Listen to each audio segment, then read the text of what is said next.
ఇప్పుడు retired employees చూడండి, పదవి విరమణ పొంది ఎంతకాలమైంది వాళ్ళు. 2 ఏళ్ళు గడిచిపోయినాయి ఒక్కొక్క ఉద్యోగి. వాళ్ళు 30, 40 సంవత్సరాలు వాళ్ళ సేవలుంటాయి. చివరి దశలో అనేక అనారోగ్య సమస్యలుంటాయి. ఒకరికి కిడ్నీ మార్పు. నిన్నొకరిని చూసాను, కాలు కొట్టేశారు. అతి షుగర్‌తోని, కిడ్నీ మార్పులతోని రకరకాల సమస్యలు, గుండె జబ్బులు. ఆ ఏజ్ అంతా జబ్బుల ఏజే గదా! అట్లాంటి స్థితిలో లేదా ఒక ఇల్లు గొనాలని, హ్మ్. లేదా బిడ్డ పెళ్లి జేయాలని, లేదా కొడుకులకు 4 పైసలు పంచియ్యాలని ఎంత తపన ఉంటది వాళ్ళకు. వాళ్ళు దాచుకున్న డబ్బు, జీపేప్ డబ్బు అవి గూడా ఇవ్వలేకుండా పరిస్థితి. నన్ను గోసుకొని తింటారా? ఒక్క రూపాయి గూడా లేదని జెప్తివి. మరిప్పుడు మూసీ సుందరీకరణ ఎవరడిగిండ్రయ్యా మిమ్మల్ని? ఎవరడిగిండ్రు? ప్రజలకు ఇవ్వాల్సింది ఇవ్వు ముందు. ప్రజలకు బాకీ పడ్డది ఇవ్వు ముందు. రైతన్నలకు యాసంగి బోనస్ బాకీ పడ్డది ఇవ్వండి.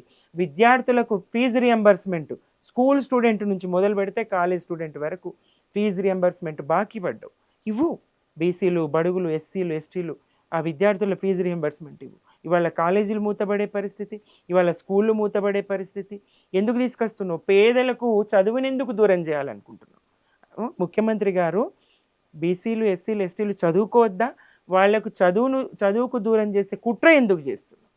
ఇవి ఇయ్యాల్సినవి ఇయ్యకుండా, ప్రజల బాకీలు చెల్లించకుండా, నా దగ్గర ఒక రూపాయి కూడా లేదని చెప్తూ ప్రభుత్వం తెలంగాణ పరువు తీస్తూ, ప్రభుత్వానికి ఇది ఉన్నదని కాదు, తెలంగాణ పరువు తీస్తూ ఇవాళ నేను 1,50,000 కోట్లు పెట్టి మూసీ సుందరీకరణ చేస్తా, 5,000 కోట్లు పెట్టి నేను విగ్రహం ఏర్పాటు చేస్తా గాంధీ గారిది.